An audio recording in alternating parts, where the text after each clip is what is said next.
Hello everyone, welcome to our YouTube channel. आज का हमारा टॉपिक है how to learn fundamental analysis.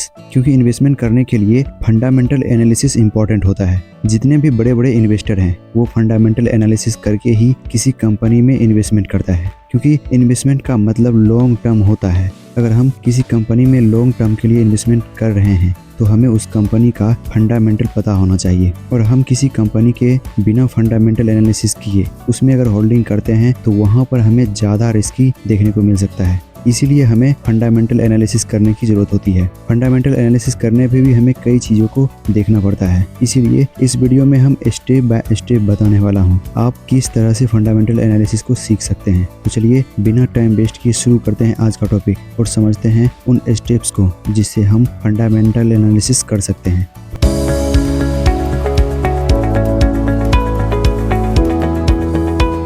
Fundamental analysis को हमें 2 पॉइंट में सीखना पड़ता है। पहले में हम कंपनी को क्वालिटी बेसिस पे एनालिसिस करते हैं, दूसरे में हम रियल वैल्यू के बेसिस पे उस कंपनी का एनालिसिस करते हैं। क्वालिटी बेसिस एनालिसिस में भी हमें कई तरह के एनालिसिस करने पड़ते हैं, जैसे product based analysis.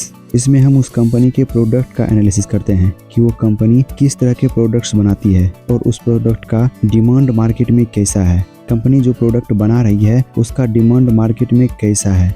Manufacturing based analysis, अगर कोई कंपनी मैन्युफैक्चर कंपनी होती है तो हमें उसे देखना होता है। तो हमें उसमें ये देखना होता है जो कंपनी प्रोडक्ट बनाती है, प्रोडक्ट बनाने के लिए मैन्युफैक्चरिंग कर रही है, उसमें जो रॉ मटेरियल लगता है उस रॉ मटेरियल का डिमांड क्या है। क्या वो रॉ मटेरियल उस प्रोडक्ट के मैन्युफैक्चरिंग के लिए हमेशा मिलता रहेगा या फिर नहीं। बिजनेस मॉड्यूल, जिस भी कंपनी में हम पैसे लगाने वाले हैं उसमें कंपनी का बिजनेस मॉड्यूल क्या है, उस कंपनी में किस तरह के टीम है, उस कंपनी में किस किस तरह के मार्केटिंग होती है, कंपनी आगे चलकर किस तरह के इनोवेशन करने वाली है। ये सारी चीज़ों को हमें देखना पड़ता है। इसी तरह रियल वैल्यू बेस में भी कई तरह के एनालिसिस करना होता है। For example balance sheet base analysis, किसी भी कंपनी के बैलेंस शीट का एनालिसिस करना फंडामेंटल का पहला स्टेप होता है। किसी कंपनी का जो रियल डाटा होता है वो उसके बैलेंस शीट में ही होता है। कंपनी प्रॉफिट में है या लॉस में है, कंपनी के पास कितने एसेट्स हैं, कितने लायबिलिटी हैं, ये सारी चीज आपको बैलेंस शीट पे ही दिखती है। तो आपको बैलेंस शीट देखने के लिए भी सीखना होगा।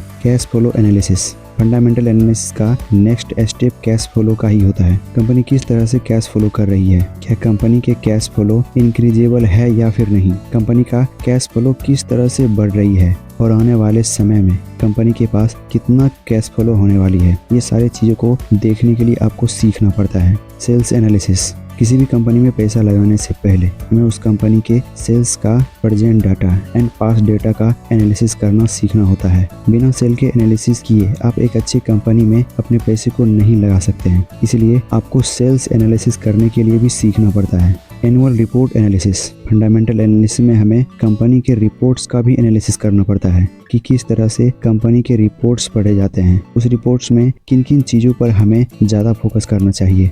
यानी कि किसी भी कंपनी का एनुअल रिपोर्ट रीड करना सीखना होगा।